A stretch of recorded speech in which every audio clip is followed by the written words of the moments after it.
একদিন খালি ধূপ করে পড়ো, তারপর তোমার ইয়ে হয়ে যাবে গা।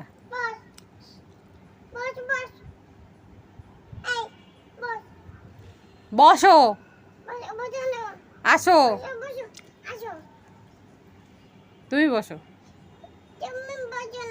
না আমি বসবো না, আমার পাছা বেশি বড়, জায়গা হবে না, জায়গা হবে না তো আমার। আরে আল্লাহ রে।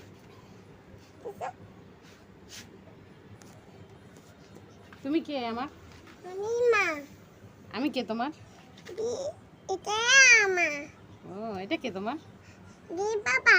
ও আচ্ছা, পাপা। নাম কি? এই পাপার নাম কি? তোমার নাম কি?